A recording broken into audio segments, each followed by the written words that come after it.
Welcome to Pushpad academy. Hello students, आज हम पढ़ेंगे नया चैप्टर जिसका नेम है water.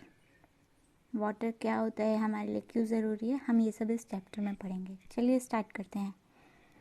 Water is essential for life. Water बहुत ज़रूरी है लाइफ के लिए। हमें क्यों चाहिए water? Why we need water? हमारी ह्यूमन बॉडी जो है 70% उसमें वाटर ही है, इसीलिए वाटर हमारी लाइफ में बहुत ज़्यादा एसेंशियल है, इम्पॉर्टेंट है। It is needed for drinking, bathing, washing, flushing etcetera.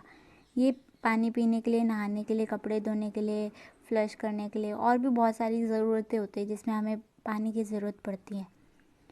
It helps animals and plant to cool. ये एनिमल और प्लांट को मतलब कूल करता है वाटर प्रोवाइड करके।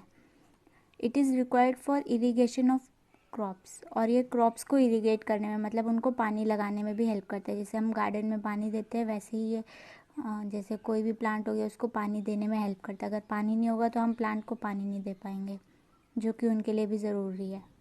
It is use to generate electricity. इससे इलेक्ट्रिसिटी भी जनरेट होती है।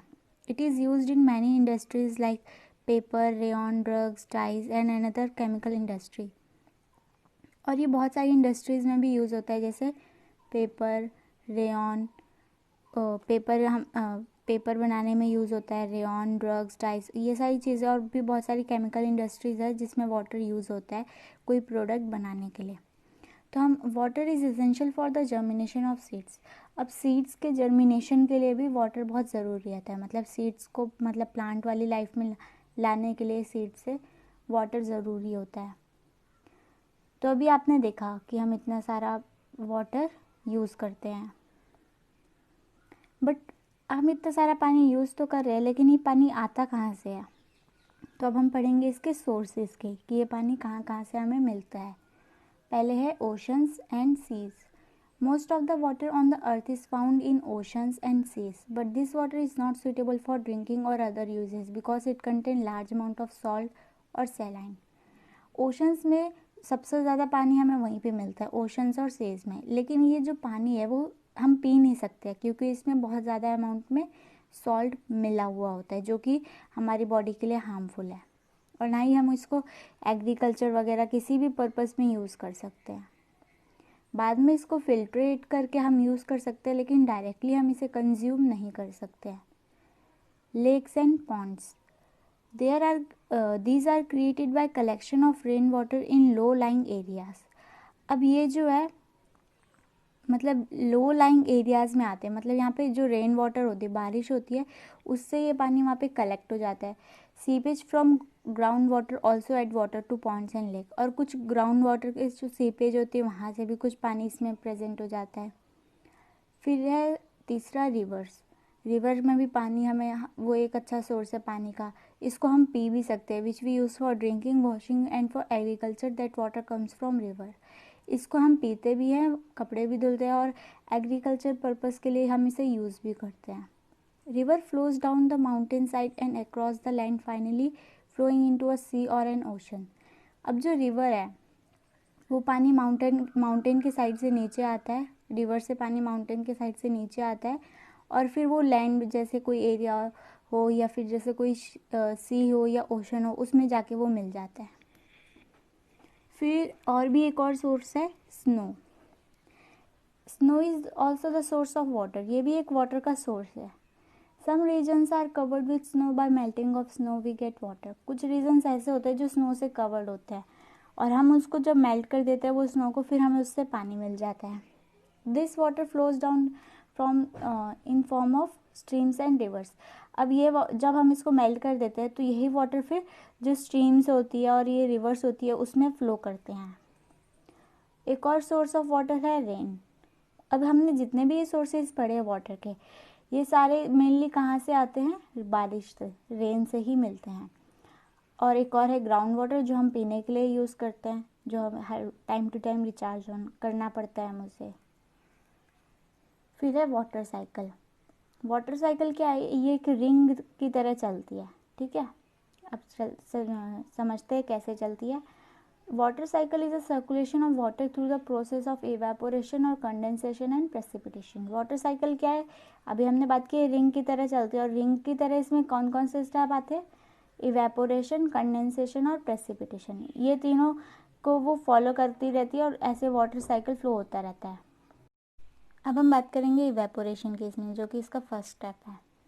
It is the process of converting water into the vapour which is a gases form of water.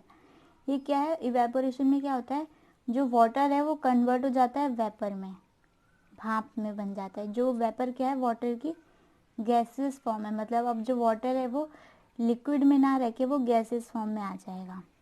Second cycle में, सेकंड स्टेप जो cycle में आता है वो क्या है, condensation, process of converting vapour और gases form into its liquid form of water is called condensation.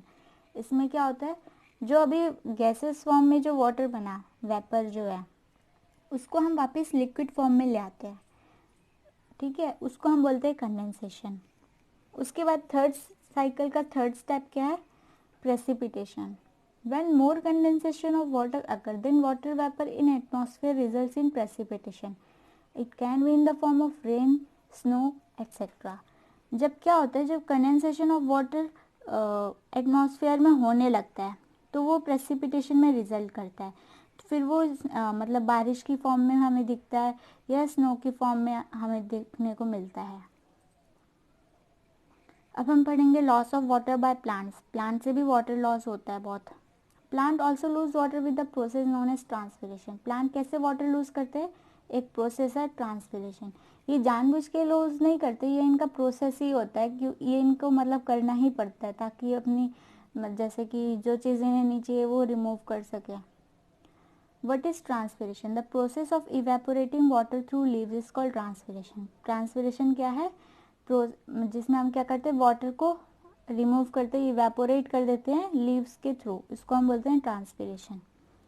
How cloud formed, अब इसमें एक और मतलब अच्छा चीज़ है, बादल कैसे बनते हैं।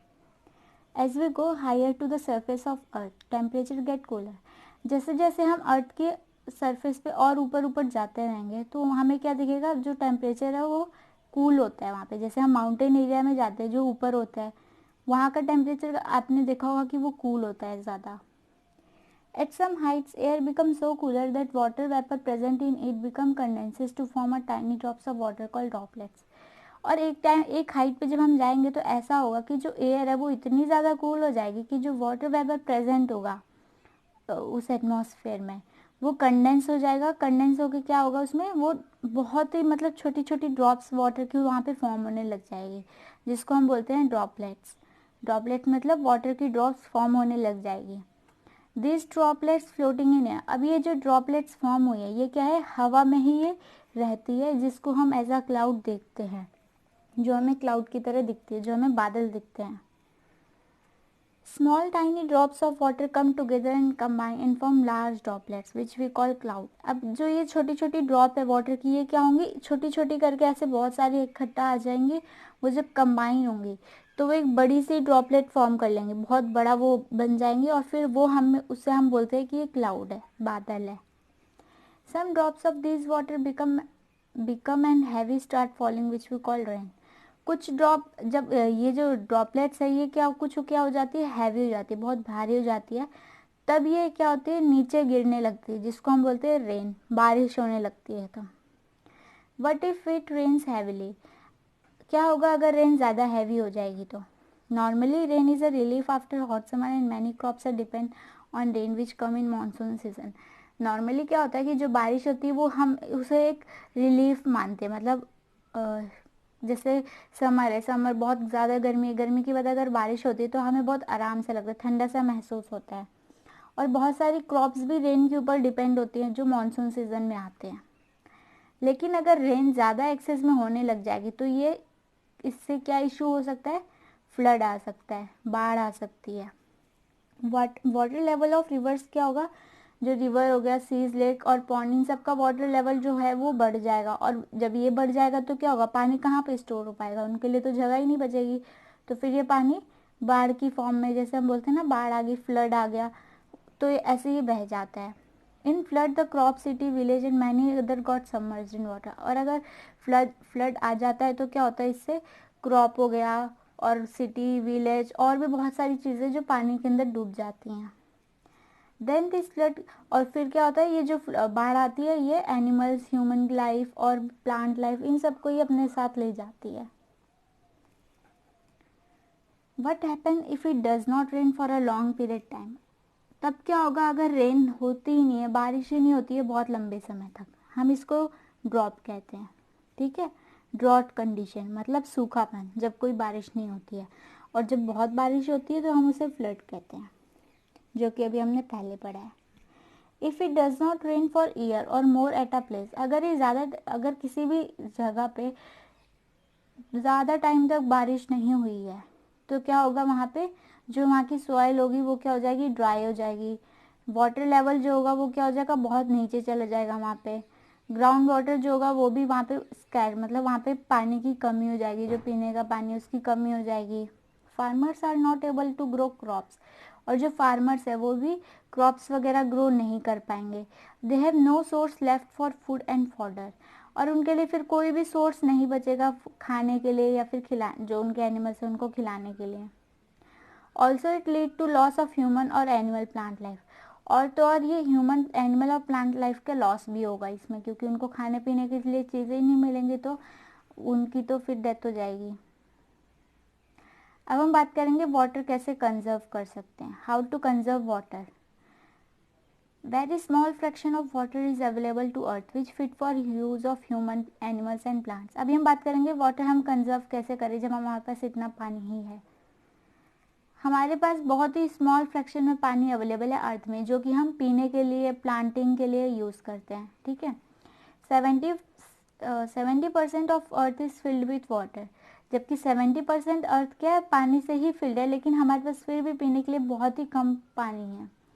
Out of this only 3% is fresh water, इनमें से सिर्फ इस 70% में से 3% क्या है, सिर्फ फ्रेश वाटर है, और बाकी का जो भी बचा वो क्या है, ओशन या सीज में, जो कि हम पी नहीं सकते हैं। आउट ऑफ दिस, अब इस 3% में से 30% एसेसिबल नहीं है। ठीक है, और 69% है वो आइस की फॉर्म में, जो भी एसेसिबल नहीं है, हम वहाँ तक पहुँच ही नहीं सकते हैं। Then the remaining 1% from which only 0.003% are used by people for several uses like drinking, bathing, washing etc.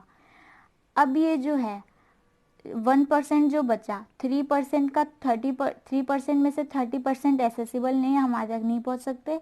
69% भी एसेसिबल नहीं है, वो आइस की फॉर्म में है। अब 1% जो बचा इस 3% में से, वो उसमें से सिर्फ उस 1% में से सिर्फ 0.003% ही सिर्फ हमारे पीने के लिए, नहाने के लिए और एग्रीकल्चर वगैरह चीज़ों के लिए अवेलेबल है। जब हमारे पास सिर्फ इतना सा ही पानी अवेलेबल है तो हम कैसे कंजर्व कर सकते हैं। हमें पानी को बहुत ही, हम लोगों को ज़रूरत है कि हम पानी को बहुत ही सेफली यूज़ करें, उसे वेस्ट ना करें, क्योंकि हमारे पास पानी आप देख सकते हैं कि सिर्फ 0.003% ही अवेलेबल है। अब हम बात करते हैं कि हम पानी कैसे बचा सकते हैं। Rain water harvesting, collection of rain water for later use is called rain water. इसमें रेन वाटर हार्वेस्टिंग में हम क्या कर सकते हैं, जो बारिश होती है उस बारिश के पानी को हम कंजर्व कर सकते हैं, कलेक्ट कर सकते हैं एक जगह पे, ताकि हम उसे बाद में किसी और पर्पस के लिए यूज़ कर सकें। अब हम कैसे कलेक्ट करेंगे रेन वाटर को, पहले हम बात करेंगे रूफ टॉप हार्वेस्टिंग की। इसमें क्या हम क्या करेंगे, in this rain water is collected from roof to storage tank through pipes. इसमें क्या होगा, जो हमारी घरों की छत होती है उसमें एक वहाँ से पानी एक स्टोरेज टैंक में कलेक्ट होगा एक पाइप के through. Instead of this we can, इसके अलावा भी हम एक और चीज़ कर सकते हैं, वो क्या है, the pipes can go directly into a pit in the ground, this then seeps into the soil to recharge the ground water. इसके अलावा हम क्या कर सकते हैं कि जो पाइप है उसको डायरेक्टली हम क्या करें, ग्राउंड के अंदर पिट कर दे, ग्राउंड के अंदर लगा दे, और इससे क्या होगा, जो हमारा ग्राउंड वाटर है वो रिचार्ज हो जाएगा, जो कि हमारे पीने के लिए बहुत यूज़फुल रहेगा। फिर इस चैप्टर में दोस्तों इतना ही है आज। अब हम पढ़ेंगे नेक्स्ट चैप्टर नेक्स्ट डे। अगर आपको वीडियो अच्छा लगा तो इसे लाइक, और इस चैप्टर में बस इतना ही है। अब हम नेक्स्ट चैप्टर पढ़ेंगे नेक्स्ट डे। अगर आपको वीडियो अच्छा लगा तो तो इसे लाइक ज़रूर कर दीजिएगा, सब्सक्राइब भी ज़रूर कर दीजिएगा और शेयर करिएगा, क्योंकि आपको दूसरों की हेल्प भी करनी है स्टडी में। Thank you.